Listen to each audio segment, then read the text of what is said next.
বঙ্গবন্ধুর অমর স্বপ্ন। সুমন আর আফরিন ইতিহাসের বইয়ে দেখল শেখ মুজিবুর রহমানের ছবি।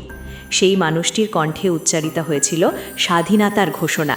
তার ভাষণেই লক্ষ মানুষ জেগে উঠেছিল মুক্তির স্বপ্ন নিয়ে। পাকিস্তানি শাসনের শৃঙ্খল ভেঙে স্বাধীন বাংলাদেশ গড়ে ওঠে তার নেতৃত্বে। সুমন আর আফরিন মনে মনে ভাবল, আজ তারা সেই স্বাধীন দেশের গর্বিত সন্তান, যে দেশ এক স্বপ্ন থেকে জন্ম নিয়েছিল। বইয়ের পাতা উল্টাতে উল্টাতে তারা যেন ইতিহাসের গভীরে প্রবেশ করছিল। তাদের চোখের সামনে ভেসে উঠছিল ৭ই মার্চের সেই ঐতিহাসিক ভাষণ, যেখানে বঙ্গবন্ধু বজ্রকণ্ঠে বলেছিলেন, এবারের সংগ্রাম আমাদের মুক্তির সংগ্রাম, এবারের সংগ্রাম স্বাধীনতার সংগ্রাম। তাদের মন ভরে উঠল এক অদ্ভুত শিহরণে। সন্ধ্যায় যখন দাদু তাদের কাছে এলেন, সুমন আর আফরিনের চোখে তখনও সেই ইতিহাসের রেশ।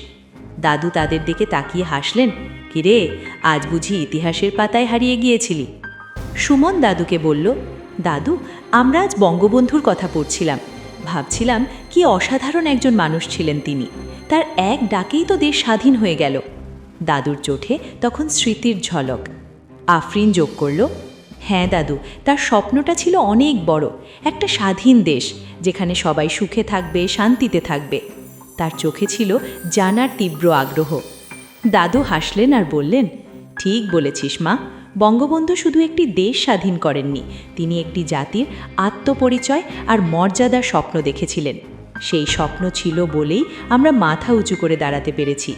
দাদু আরও বললেন, আমি নিজের চোখে দেখেছি কিভাবে মানুষ তার কথায় উদ্বুদ্ধ হয়ে জীবন বাজি রেখেছিল।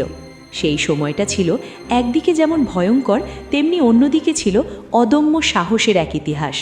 সুমন আর আফরিনের মনে গভীর প্রভাব ফেলল দাদুর কথাগুলো। সুমনের চোখে তখন দৃঢ় প্রতিজ্ঞা। সে বুঝতে পারছিল বঙ্গবন্ধুর স্বপ্ন কেবল ইতিহাসের পাতায় নয়, তা আজও তাদের হৃদয়ে জীবন্ত। সেই স্বপ্নকে বাঁচিয়ে রাখা তাদেরই দায়িত্ব। আফরিনের চোখেও ফুটে উঠল একই রকম দৃঢ়তা। সে মনে মনে প্রতিজ্ঞা করল, বঙ্গবন্ধুর স্বপ্নে সোনার বাংলা গড়তে সেও তার ভূমিকা পালন করবে। এই বিশ্বাস তাদের মনে নতুন আশার সঞ্চার করল। আর এভাবেই সুমন আর আফরিন বঙ্গবন্ধুর অমর স্বপ্নের এক নতুন উপলব্ধি নিয়ে দিনটি শেষ করল।